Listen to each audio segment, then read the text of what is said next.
Summer, 1943. The air in Texas was thick with dust and cicadas, but inside the fence compound, the world felt sealed away from time. Heat pressed against the barbed wire like a living thing, bending and shimmering above the earth. For the women who had crossed oceans not as travelers, but as prisoners, every sound carried double weight. The clang of boots on gravel, the crackle of a loudspeaker, even the silence, which seemed to stretch like hunger itself. Hunger had become their first language. It made ribs into xylophones, bellies into empty drums. To Aiko Nakamura, 23, once a nurse in Yokohama, hunger sounded like her mother's sewing machine slowing down, the wheel squeaking until it stopped. It was absence turned into music. Aiko's fingers traced the rim of a dented tin cup, chipped at the lip. She measured the thin line of rice at the bottom, barely a handful, like a child's forgotten toy. She told herself she would not eat it all at once. She told herself many things she did not believe. She tucked her dark hair behind her ear, her eyes scanning the small barracks room. Emiko Sato sat on the bunk above, legs dangling, her thin frame swinging slightly like a restless pendulum. At 19, Emiko still had the sharp wit of a girl who had not yet been crushed by the world. She was always the first to speak, even if it was to curse the dust or the guards or fate. "I think they want us to disappear slowly," Emiko muttered, voice dry as parchment. "They don't need rifles if they have empty bowls." Yumi Takahashi, older by nearly a decade, looked up from the floor where she mended a torn hem with clumsy stitches. Once, she had been a teacher, commanding rooms of children with patience and stories. Now her fingers shook. She still tried to speak softly, the way she had in her classroom. "We are not dead yet," she said, though her words trembled more than her hands. "As long as we breathe, something may change." Hope, in her mouth, sounded like a prayer said by someone who half expected no God was listening. The barracks smelled of sweat and old wood. The windows had no glass, only wire. Beyond them, the sounds of America bled through. A distant radio crackling swing music, the lowing of cattle in nearby fields, even laughter carried on the hot wind. That laughter pierced sharper than hunger. To the women inside, it was proof that life existed elsewhere, that another world flourished beyond their fences. They had been told before capture that Americans were monsters, brutal, merciless, waiting to defile and destroy. But so far, the monsters had kept their distance. Guards walked their posts with rifles slung casually. Meals were thin but not poisoned. Still, absence of cruelty did not equal kindness. Silence can wound as deeply as blows. Aiko lay back, eyes tracing the wooden beams of the ceiling, thinking of the last hospital ward she had worked in before capture. She had washed wounds with rags torn from her own clothes, had fed patients broth brewed from weeds. She had whispered comfort in words she did not believe. She remembered one soldier, fevered and broken, who asked her if America was real. "Does it exist?" he croaked. She had nodded then, though she could not have explained what America was, only that it was across the sea, beyond her reach, a shadow on maps. Now she was here. It was both more ordinary and more alien than she imagined. The soil was red, the sky mercilessly blue. The guard spoke with drawls that bent words in half. But the greatest strangeness was the waiting. War had flung them here, yet war felt far away in this fenced island of dust and routine. That night, as the women settled on their bunks, hunger gnawed fresh. The rations had been beans watered thin, with a scrap of bread that crumbled before reaching the mouth. Emiko complained loudly, as if anger could substitute for calories. "Back home, they told us we would be butchered by now. Perhaps this is worse, being starved politely." Yumi hushed her, but her own stomach betrayed her with a growl. The sound made them laugh, a brittle, humorless laugh that died quickly in the dry air. Aiko whispered, "If this is living, what is death?" No one answered. Outside, a guard whistled, an American tune light-hearted and alien.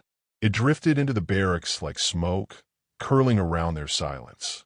Emiko mimicked it under her breath, out of spite, then stopped, startled at herself. The notes lodged in her chest like seeds. Even their songs are arrogant, she said, though her voice lacked conviction. Yumi smiled faintly. Or maybe they sing because they're not afraid. That was unthinkable, to not live in fear. Fear had become as natural as breathing. The following day stretched with the monotony of camp life. Roll call. Chores inside the fence. A sun so hot it burned through their thin uniforms. Yet beneath the dull routine lay a constant unease, a question of what would come next. Rumors had traveled with them across the Pacific, whispers of torture, of cruelty beyond imagination. Every quiet moment was haunted by the absence of those horrors, as if waiting for the hammer to fall. The uncertainty itself was its own weapon. In the afternoon, Aiko noticed a boy. He could not have been older than 14, standing just beyond the fence, clutching something in his hand. He was not a guard. His clothes were plain, his hair sun-bleached, his posture shy. She blinked, thinking perhaps hunger was making her hallucinate. But Emiko saw him too and whispered sharply, "Don't look. It could be a trick." Yet the boy lingered, shifting from foot to foot, his expression neither hostile nor mocking. He seemed curious. The object in his hand caught the sunlight. A piece of cornbread, golden, rough at the edges, wrapped in cloth. He did not approach closer, only lifted it slightly, as if offering without words. The women froze. Food, real food, carried in the hand of a child who was supposed to be their enemy. Aiko's breath caught. Yumi's mending needle fell from her lap. Emiko scoffed, though her eyes betrayed hunger sharper than her tone. Perhaps he wants to watch us fight like animals for it. Yet the boy only stood, waiting, uncertain. After a long pause, footsteps sounded, and he turned, vanishing back toward the fields. Silence returned, heavy and strange. They did not speak of him aloud, but each carried the image into the night. The boy, the bread, the possibility. It was nothing, a flicker of strangeness in the endless hunger. It was also everything, because in the stillness of that barracks, hunger had been their only story. Now, for the first time, something else had entered the tale. A question, unspoken but undeniable. What if the enemy's hand was not closed into a fist, but open? What if tomorrow held more than silence? And as the women drifted into uneasy sleep, the scent of something unfamiliar drifted faintly across the camp. Roasting meat, rich and warm, carried on the night wind. It curled through the wire, into their lungs, into their dreams. Emiko stirred, muttering, "Do you smell it?" Aiko did not answer. Her eyes were wide in the darkness, staring at the ceiling beams, her heart pounding with a rhythm she had not felt in months. Because hunger was familiar, but this strange, impossible aroma was something else entirely. Something that promised change, for better or worse. The morning sun bled across the horizon, staining the Texas fields gold and copper, while the camp stirred with the clatter of tin cups and the shuffle of worn boots. Dust rose in thin veils, settling on the barbed wire like frost that would never melt. Inside the women's barracks, silence stretched longer than shadows. Aiko Nakamura pressed her palms against her knees, steadying herself as her stomach churned with the thin gruel ladled before dawn. The hunger had become less a sensation than a fog. It slowed thought, dulled movement, but sharpened the ache of memory. She longed for the broth of miso, the clean salt of sea air, the rhythm of hospital wards she once knew. All of it felt like a dream in another lifetime. Emiko Sato, restless even in captivity, leaned against the window's wire frame, her voice cutting the stillness. "They feed us scraps, but outside I swear I smelled meat." Meat, Aiko. Imagine it, fat sizzling, juices dripping. She laughed bitterly, her dark eyes flashing. Maybe they want us to remember what food was before we starve. Yumi Takahashi hushed her, though she too had caught the drifting scent. "Mocking the air doesn't fill the stomach," Yumi murmured, smoothing the hem of her patched skirt. She spoke as if trying to stitch together not just cloth but hope. Then, from beyond the wire, movement broke the monotony. The boy again. Samuel Turner, though they did not yet know his name, stood at the fence, holding something wrapped in a cloth, its edges butter-stained. His hair was the color of wheat under harvest sun, his cheeks ruddy, his hands clumsy with nervousness. Aiko stiffened. Emiko drew sharp breath, and Yumi whispered, almost reverent, the child. The boy glanced around, as though expecting reprimand, then raised the bundle. Cornbread. The golden edges crumbled slightly as he lifted it, and even from a distance the women could see its softness, its weight compared to their meager rations. Hunger roared inside them, sharper than caution. Emiko muttered, a trick. He lures us to shame. Yet her voice cracked, betraying desire. Aiko, quieter, said, or mercy has a face. The boy hesitated, then pressed the bundle through a gap in the wire, his small hand retreating as quickly as it came. No words, only the act. For a heartbeat, no one moved. The bread lay on the ground like contraband, glowing against the dust.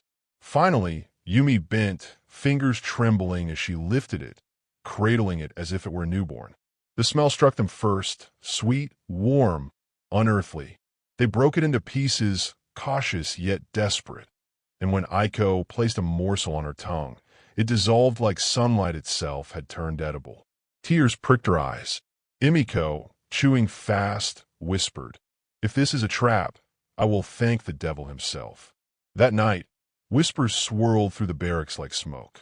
The bread had been real, the boy's gesture undeniable. It unsettled them more than hunger.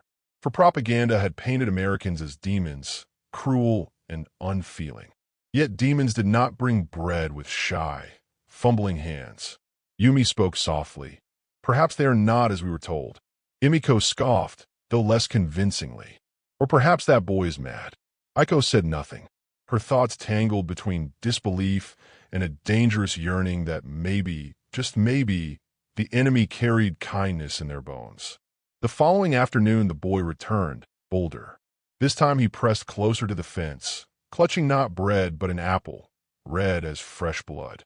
He caught Emiko's eye, lifted the fruit, then tossed it gently through the gap. She snatched it midair, her hands clutching it like treasure. A laugh bubbled out of her throat before she could stop it, a sound that startled even herself. He thinks us horses, she said, yet she bit into the apple, juice running down her chin, laughter mingling with tears. And then, for the first time, he spoke. His English rolled through the wire, awkward and earnest. Ma says no one should go hungry. His voice cracked, higher than the guards, softer than the officers. Aiko froze. Words, not just food. A bridge, trembling but real. She stepped closer to the wire, searching his face. His eyes held no malice, only an innocence unshaped by war. The guards noticed eventually. Corporal James O'Donnell barked at the boy, his Irish accent thick with both anger and care. Sammy, get on home before your ma tans your hide. The boy, startled, bolted across the field, dust kicking up behind him. But he looked back once, grinning sheepishly, and called out, tomorrow, dinner. The words dropped like stones into the women's hearts. Dinner, an impossible promise. The wire between them suddenly seemed less barrier, more question. Could there truly be a table waiting, food enough to share, seats for enemies? Emiko whispered, he jests. Americans feast while we rot, and he mocks us. Yet the apple juice still glistened on her lips, betraying hope sharper than suspicion. Yumi's eyes shone as if lit from within. Children do not mock. Children invite. That night the women argued in hushed tones. Should they trust? Should they even dream? Hunger pressed them toward belief. Fear pulled them back into silence. Aiko lay awake long after the others drifted into uneasy sleep, staring at the ceiling beams. The boy's voice echoed in her skull. Tomorrow, dinner. The word carried weight heavier than rifles. It was not just food. It was the possibility of being seen as human again. Morning came with the shriek of a whistle, the trudge of boots, the same thin porridge. Yet beneath the routine lay a humming energy, a current of anticipation none dared name. Every creak of the barracks door, every footfall near the fence, sparked glances between the women. When the afternoon sun burned high, Samuel returned once more. His hands gripped the wire, his grin nervous but determined. Behind him, The figure of Dr. Eleanor Hayes appeared, the camp nurse whose presence carried authority without menace. She nodded at the women, her voice clear, firm, but not unkind. The boy's family has offered a meal. A proper one. It will be supervised. No harm will come. But the choice is yours. The women stiffened. A proper meal? It was unthinkable. To sit, to eat, not as captives gnawing rations, but as guests. Emiko's eyes narrowed, distrust written across her face. It is a test, she hissed. They measure how desperate we are. Yumi clasped her hands together, whispering, or they measure how human we are. Aiko felt both currents tugging at her, suspicion clawing one side, hope burning the other. Dr. Hayes waited, patient as stone. The boy shifted beside her, his hand clutching the fence as if to hold the promise steady. Finally, Aiko stepped forward. Her voice, though soft, carried the weight of the barracks. If this is a lie, we will know. If it is truth, she let the words hang, unfinished, but heavy as the Texas sun. That evening, the camp buzzed with unusual preparation. Long tables were hauled into the open space near the mess hall, their surfaces scrubbed clean. The smell of roasting turkey and mashed potatoes drifted through the air, so rich and foreign it nearly made the women faint. Guards muttered, some bemused, some resentful. Feeding the enemy like honored guests, one grumbled. But orders were orders, and Lieutenant Harold Green oversaw with quiet authority, his face unreadable. Inside the barracks, the women smoothed their threadbare clothes, braiding hair, wiping dust from faces. Emiko muttered complaints, though her hands shook as she tied a ribbon salvaged from scrap of cloth. Yumi whispered prayers under her breath, her lips moving ceaselessly.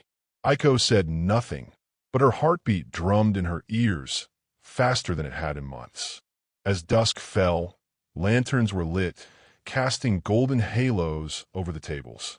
The women stepped hesitantly from the barracks, their eyes wide, feet dragging as though walking into a dream. The smell, the light, the impossible sight of plates being laid with abundance. It all blurred into unreality. And at the edge of it all stood Sammy, shifting nervously, his hands behind his back. When he saw them, his grin cracked wide, childlike and pure. He stepped forward, holding not bread, not apples, but a folded card scrawled in crooked handwriting. He lifted it high, his voice ringing out with the confidence of innocence. Welcome. The word sliced through every barrier propaganda had built, through hunger, through fear. The women froze, their breath catching as if the ground itself had shifted beneath them. Emiko whispered, voice breaking, he means it. Yumi's eyes filled with tears. Aiko clenched her fists, feeling the tremor of something vast and dangerous. Hope, unchained. And yet, even as lantern light glowed and the smell of roasted meat filled the air, shadows pressed at the edges. War still raged beyond the wire. Tomorrow could bring news of horror, of cruelty, of vengeance. But tonight hung suspended, an invitation trembling across barbed wire, waiting to be answered. The lanterns flickered as dusk deepened, their halos spilling gold across the rough wooden tables. The camp mess yard, usually smelling of thin beans and disinfectant, was transformed by a feast that seemed torn from some other world. Roasting turkey, thick gravy, and the buttery sweetness of corn drifted through the night air, curling under the noses of women who had not seen such abundance since before the war. They moved slowly, hesitantly, their threadbare dresses smoothed and braided hair tied with scraps of cloth, as if dignity could be stitched back together. Aiko Nakamura walked at the front, her steps even, though her heart thundered in her ribs. The Americans had arranged the tables with a kind of rustic hospitality. Long planks set on sawhorses, tin plates polished until they almost gleamed. Lanterns swung above, their glass glowing like captive fireflies. Guards lingered nearby, rifles slung but loosely held, their expressions divided, some watchful, others curious, one or two faintly amused. At the edge of it all stood Samuel Turner, the farm boy, his grin shy but unwavering. He fidgeted with his hands, cheeks flushed redder than the apples piled in a bowl at the table's center. When the Japanese women approached, silence rippled through both sides. For a moment, it felt absurd, surreal. Prisoners and guards, enemies and children, all suspended in the same light. Dr. Eleanor Hayes, firm and calm, gestured them forward. "Sit. Tonight, you are guests." Her words fell with the weight of command, but also with gentleness. The women sat stiffly, perching on the benches as though ready to spring away. Emiko Sato stabbed at the fork laid before her, turning it like an alien artifact. "How do they eat with these?" she muttered, half to herself. Jimmy O'Donnell, the Irish corporal, chuckled from across the table. "Stab the food, lass. Don't duel with it." His grin was crooked, his tone teasing rather than cruel. Emiko narrowed her eyes, but her lips twitched, betraying the shadow of a smile. Plates were filled, turkey sliced thick, mashed potatoes crowned with lakes of gravy, green beans glistening with butter. The women stared, hesitant. For Aiko, the sight was overwhelming. Not just food, but the abundance of it, the insult and the miracle bound together. She picked up her fork, awkward in her hand, and lifted a bite of potato. When it touched her tongue, rich and salty, she felt her throat tighten. It was too much, too sudden, a flood after drought. She blinked hard, refusing tears. Yumi Takahashi folded her hands briefly before eating, murmuring a prayer that blended gratitude and disbelief. She had taught children once, taught them to find poetry in the ordinary. Now she whispered to herself, "Even war cannot starve every kindness." Her voice cracked, but she lifted her fork with steadiness, tasting slowly, reverently. Conversation broke tentatively. A guard remarked on the weather. One of the women replied with a single word. Slowly, clumsily, exchanges began. Hand gestures, broken English, fragments of stories. Emiko poked at her turkey suspiciously. "So much meat. Do Americans eat like kings every day?" Jimmy smirked. "Only on Thursdays." The table erupted in brief laughter, jagged but genuine. The absurdity of the moment was not lost on anyone. Enemies sharing jokes over mashed potatoes. The apple bowl was passed. Emiko snatched one, biting in with theatrical suspicion, juice running down her chin. She smacked her lips loudly and said, "Too sweet. Must be poison." Even the guards laughed then, the sound rolling strangely across the barbed wire that loomed in the shadows beyond. Yet beneath the laughter, sorrow threaded through the meal. One woman mentioned her brother, lost in Guadalcanal. Jimmy fell silent, then nodded slowly. "My cousin, Batan, didn't come home." The table quieted, the air heavy. Aiko looked between them, realizing grief spoke the same language. The turkey and potatoes became symbols not of luxury, but of absence. The meals never shared with those already gone. The lanterns swayed as the night deepened. Coffee was poured, its bitterness startling to the women. Emiko sputtered, fanning her mouth. "Boiled dirt," she declared. Sammy giggled, nearly spilling his cup. Aiko lifted hers more cautiously, the hot steam clouding her face. She sipped, the taste acrid but alive, and thought of the sea back home, harsh, bracing, endless. As the meal wore on, the women's posture softened. Their hands, once clutching utensils like weapons, moved more fluidly. Smiles appeared, tentative but real. The boy Sammy leaned across the table, offering another roll of bread. His voice was small but steady. "Good?" he asked, searching their faces. Yumi reached out, resting her hand briefly on his. "Good," she said simply, her eyes shining. But not all hearts bent so easily. At the far end, a guard muttered under his breath, feeding the enemy like family. His words carried a bitterness that reminded everyone the war still raged outside this small island of light. Lieutenant Harold Green silenced him with a look, his jaw tight. The silence that followed was sharper than any jest. Aiko studied the boy as lantern light painted his features. His innocence struck her with both comfort and fear. For what was innocence in a world already consumed by fire? Could such gestures survive the headlines that bled daily from the Pacific? She wanted to believe, but belief felt dangerous, like stepping barefoot on shattered glass. At the end of the table, Dr. Hayes stood, her voice calm but firm. Tonight does not end the war, but it may remind us what peace could taste like. Her words floated above the table, fragile but luminous. No one replied, yet everyone heard. The meal ended slowly, the plates emptied, the lanterns burning low. The women lingered, reluctant to return to silence. Emiko stole one last roll, tucking it into her dress with a conspiratorial grin. Insurance, she whispered, and for a moment they were girls again, not prisoners. As they rose, Sammy darted ahead, slipping something small into Aiko's hand. A folded piece of paper, clumsy letters scrawled across it. She held it tightly, uncertain whether to look. Back in the barracks, as the others drifted to their bunks, she unfolded it under the dim light. One word stared back, crooked but determined. Tomorrow. Her breath caught. Tomorrow. A promise, or a threat, or both. She pressed the paper to her chest, her pulse quickening.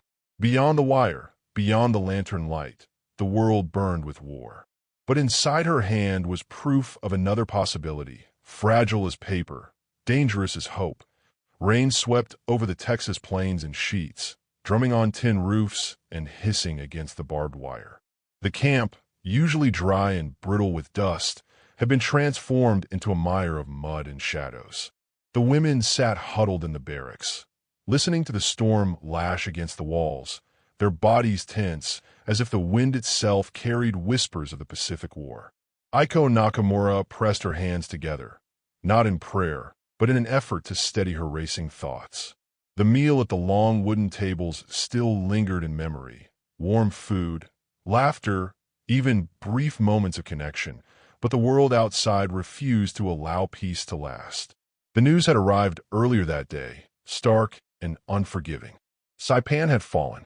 Rumors ran like wildfire among the guards, carried on harsh voices and muttered curses. Reports of Japanese resistance, of civilians dying, of atrocities too grim to describe. The atmosphere of the camp thickened instantly. Where there had been curiosity and faint amusement in the guards' eyes, there was now suspicion, even anger. The women felt it in the way meals were served more briskly, in the way conversations cut off when they entered. What had felt like a fragile thread of trust now trembled, stretched thin by events far beyond the fences. Emiko Sato had reacted with fury, slamming her tin cup against the floor. They blame us for battles we never fought, she cried. Her spirit, once sharp with mischief, now seethed with resentment. Yumi Takahashi tried to soothe her, her voice steady but weary. War is larger than all of us. We are swept along like leaves in the river. Yet even she could not hide the fear in her eyes. Aiko sat silently, the memory of Samuel Turner's crooked handwriting still folded in her pocket. Tomorrow, it had said. But what did tomorrow mean now, when the very air in the camp smelled of vengeance? That night, the storm grew wild, thunder shaking the ground. A shout erupted beyond the barracks, followed by another. Boots pounded through mud, and then the sound of cracking would split the air. Fire. The mess hall had caught alight, lanterns tipped by the storm's fury, flames leaping hungrily into the night. The women rushed to the windows, eyes wide. The glow was terrifying, painting the sky orange, the wire glinting like molten steel. The guards scrambled, shouting orders, forming a line with buckets to fight the blaze. The storm lashed harder, rain striking the fire in hissing bursts, but the flames still clawed upward. Without hesitation, Yumi pushed open the barracks door. "We must help," she cried, her voice firm, her body already moving into the storm. Emiko balked, fear and defiance battling in her eyes. "Help them? They are our captors." But Aiko followed Yumi into the rain. The choice made not from loyalty to guards, but from the raw instinct to preserve life, to protect what fragile humanity remained. Others followed, caught in the current of urgency. The guards turned, startled at first, then desperate enough to accept. Buckets were shoved into hands, water sloshing over the rims, and suddenly prisoners and soldiers alike formed a chain against the inferno. Mud sucked at their shoes, rain plastered hair to faces, smoke stung eyes until they streamed with tears indistinguishable from the storm. Emiko shouted curses as she passed a bucket, yet her arms moved fast, her body fierce with effort. Yumi's face was pale, her hands raw, but she did not stop. Aiko's lungs burned as she carried water again and again, her strength drawn not from muscle, but from something deeper, a refusal to let destruction win. In the chaos, Samuel stumbled into the line, small arms trying to carry a bucket too large for him. A burning beam cracked overhead, splitting from the roof, plunging downward toward the boy. In that instant, Aiko moved without thought, throwing herself across him, shoving him into the mud as the beam crashed, sparks flying. Pain jolted through her shoulder, but she held him close, shielding him from the falling debris. He clung to her, coughing, terrified, yet alive. The fire roared, then waned, beaten back by hands working in desperate unity. Finally, as dawn's pale light crept across the soaked horizon, the flames hissed into smoldering ruin. The mess hall stood charred, blackened ribs of timber jutting into the sky. The guards and women collapsed in the mud, breathless, soaked, indistinguishable from one another in their exhaustion. For a moment, there was no enemy, no prisoner, no captor, only human beings who had fought side by side against destruction. Samuel sat beside Aiko, shivering, his small hand gripping hers tightly. His eyes, wide with gratitude, searched her face as if she were not a prisoner, but a protector, a mother, something far greater. Lieutenant Green approached, his uniform soaked, his stern face softened by fatigue. He looked at Aiko, at the boy pressed against her, and nodded once, an unspoken recognition. War makes enemies, he said quietly, almost to himself. But fire makes us the same. His words drifted into the wet dawn, heavy and undeniable. Emiko slumped against the barracks wall, her laughter bitter and breathless. "Look at us," she rasped. "We saved their food hall, and still we will eat scraps tomorrow." Yet even she did not rise to leave. Her eyes lingered on the guards, on the boy, on the strange communion forged in fire. Yumi pressed her hands together, whispering words that might have been prayer, might have been thanks, her lips trembling as if uncertain which language to choose. Aiko sat in the mud, her shoulder throbbing, Samuel's hand still in hers. She looked at the charred remains of the mess hall, at the buckets strewn in the dirt, at the faces around her, some young, some old, all weary. The war still loomed beyond the fences, vast and merciless. Battles still raged across oceans. Yet here, in the ashes of a fire, something fragile had been born. Not peace, not yet, but the possibility of it. The boy shifted, pulling something from his pocket, sodden but intact. It was another folded scrap of paper, ink smeared by rain. He placed it in Aiko's palm with shy determination. She unfolded it slowly, her heart catching. The letters were clumsy, scrawled but clear. Friend. Her breath trembled. Around her, smoke curled upward into the gray sky, carrying the scent of ash and rain. The camp would return to silence, to suspicion, to the routines of war. But the word in her hand burned brighter than the fire had, a truth too dangerous and too necessary to ignore. She closed her fingers around it, knowing the cost, knowing the risk, yet unwilling to let it go. For in that fragile word lay the seed of something the war could not fully crush.